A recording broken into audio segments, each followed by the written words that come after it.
We are just over 1 week away from the NFL draft, and the Eagles are confirmed gearing up for a big-time move. Now, the mock draft experts have the Birds drafting at a position they have not drafted at in the first round in a very long time, but Howie Roseman spoke to the media today and pretty much told us that there will be a big-time trade, but for who? We will talk about which prospect that could be today, and we will look at some more mock draft updated ideas. We'll get into it all. But welcome into A to Z Philly. I'm RB. Do me a favor, like this video, go down below, subscribe to our channel. We keep you up to date on the Birds every single day. And speaking of the draft time, man, let's take it back last year. Be honest, did anybody think that after the 23 collapse that the Eagles would bring in two studs who barely knew each other? They become best friends, and they win it all in year one. They hoist that dang trophy. These two rookies coming in and playing the role that they did on this defense, for me, will always be remembered. I mean, that was absolutely poetic. And Howie Roseman's had some amazing picks the last couple years, but without these two studs right here,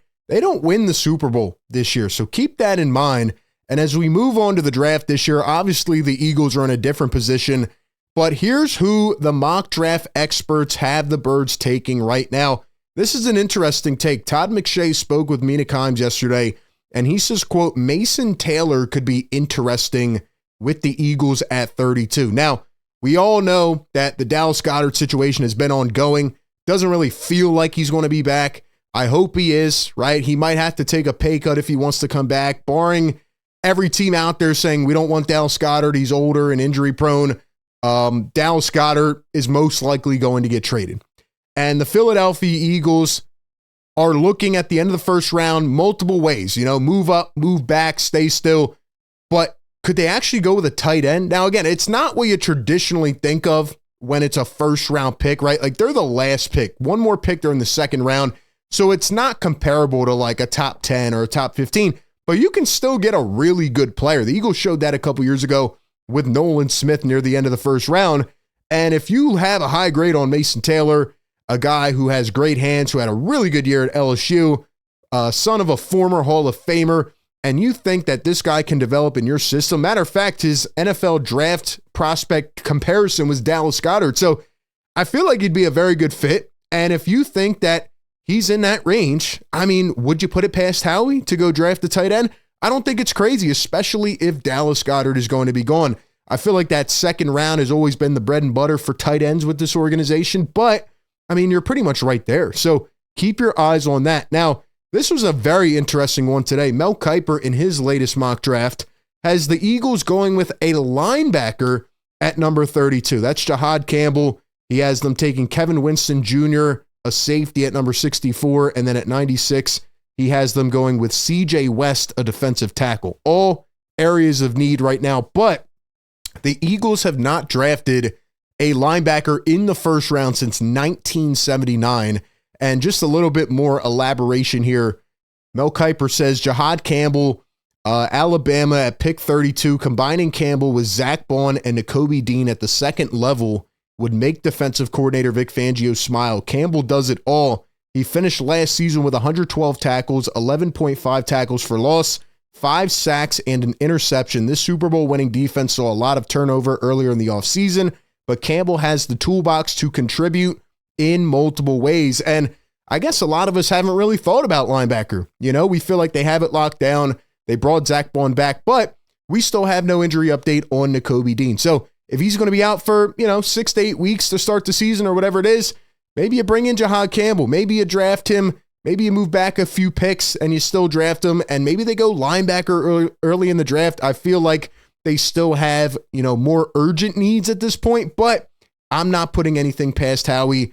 He went corner in the first round last year. He went corner in the second round. And you saw what that impact did for the Eagles immediately. But let's be honest, man. Howie Roseman is gearing up for a crazy draft night. We all feel, the Birds won the Super Bowl. It's going to be chill. No, Howie always makes it spicy. And Howie Roseman talked to the media today, and I want you to hear what this guy said to the media.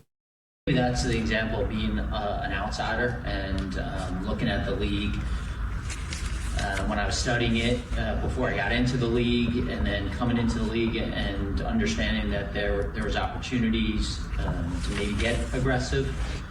With that also comes risk, right? All those moves don't always work out, and it's probably more conservative to just stand pat, stay where you are, whether it's with players on your team or during the draft, and kind of see what comes to you. When you trade up in a draft, you got to deal with the consequences of who ends up being there with the slot you move out on. And sometimes you say, man, I could have sat there and got this player. And so you have to deal with that too. For me, I think that being aggressive has always been part of my DNA, and feel fortunate that I have the people around me who support that, Coach, Jeffrey. So Howie Roseman says being aggressive has always been a part of my DNA when asked about trades in the NFL draft. Ladies and gentlemen, he's literally telling us we're not staying at 32. Now, he tried to walk it back a bit, said, sometimes you think about the players when you move out of the slot. For example, last time they were at 32, they traded out. Ravens got Lamar Jackson. He says, you think about that stuff, but being aggressive is who I am. That is in my DNA, and if the right guy is there, I'm going to go get him. We have 20 picks in the next 2 drafts to play with. I am not going to sit here and wait. And even to add on to that more, Howie elaborated saying the Eagles do not have 32 first-round draft grades in the first round this year. What does that mean? If they stay at 32, they're not going to get a guy who they believe has first-round value. So it's either back or up, but ladies and gentlemen, I would not put it past Howie Roseman to go make a big splash trade. And who do I think the most likely target would be if they move up? Malachi Starks. We've talked about him multiple times. Malachi Starks is a guy who I believe would make an immediate impact. He plays with that swagger. He's a dog, literally a bulldog. Howie Roseman loves those Georgia Bulldogs. He is a great tackler in the open field, can play in a man coverage system, zone, bring him up in the box. He can do everything. He is literally the perfect fit in a Vic Fangio system. He could play safety, corner, nickel corner if you need him to. He is an all-around defensive weapon, and I just feel like he would fit seamlessly in this defense. A lot of the mock drafts have him going in the mid-20s, 25, 26, 27. If he is there and Howie can make a move up and give up an extra draft pick, I think he's going to do it. Like he said, it's in his DNA. He is going to be aggressive, and this is the type of player that I could see him moving up to get. We'll see what happens, man. The Eagles hosted Malachi Starks on the top 30, so definitely some interest there. And just to look at a few other mock drafts ongoing right now, here's some potential trades that the Eagles could have from CBS Sports in this draft. They say the Eagles could trade number 32 and number 96 to the Chargers to get the 22nd overall pick. That would be a trade up. They say the Eagles could trade 32 to the Cardinals for 47 and 78. So that would be a trade back.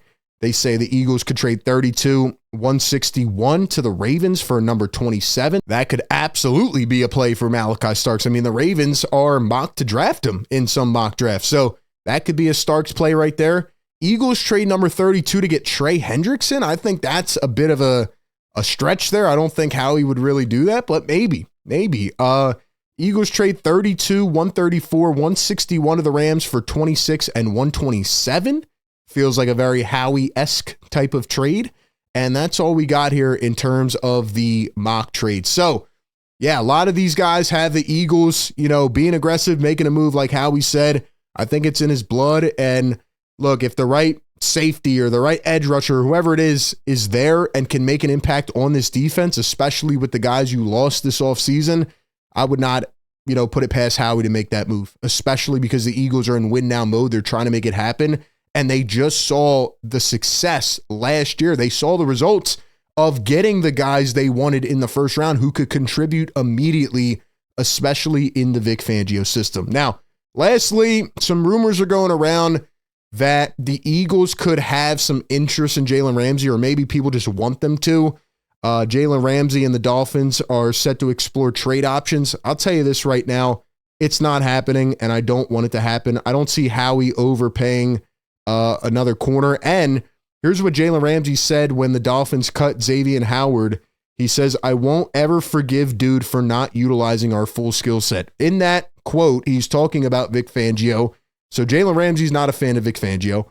I'm sure Vic Fangio's not a fan of Jalen Ramsey and the rest of the Dolphins guys who cried and whined and complained when they got rid of Vic. And what did Vic do? He came to Philly, won a Super Bowl. So keep away from Jalen Ramsey. No thanks. Eagles will find another option in the draft, or they'll go with the guys that have already been developing. And lastly, we soak in the misery of the Dallas Cowboys once again as Cowboys legend Emmitt Smith calls out the Eagles fan base, saying they have a long way to go before catching up to Dallas.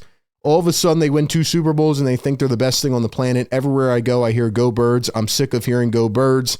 I'm always asking, where are you going? You have a long way to go to get to the Cowboys. Well, with all due respect, Emmitt, the Eagles and every other team have put your franchise to shame over the last, what has it been, 28 years? I can't even count anymore. That is the last time the Cowboys were relevant. They make all these headlines and they do absolutely nothing, just like they did yet again this offseason. And you are going to be in the cellar, in the dirt of this division yet again. Matter of fact, the Giants may even be better than the Dallas Cowboys. So we don't want to hear it. Eagles have another chance to win, and the Cowboys are irrelevant. And you're going to hear it everywhere you go. That's all I got, man. Give me your thoughts down below. Where do you want the Eagles to draft? Should they make a trade up? Give me all your thoughts down below in the comments section. As always, appreciate everybody for tapping in. Be sure to like, comment, and subscribe, and I'll catch you on the next one.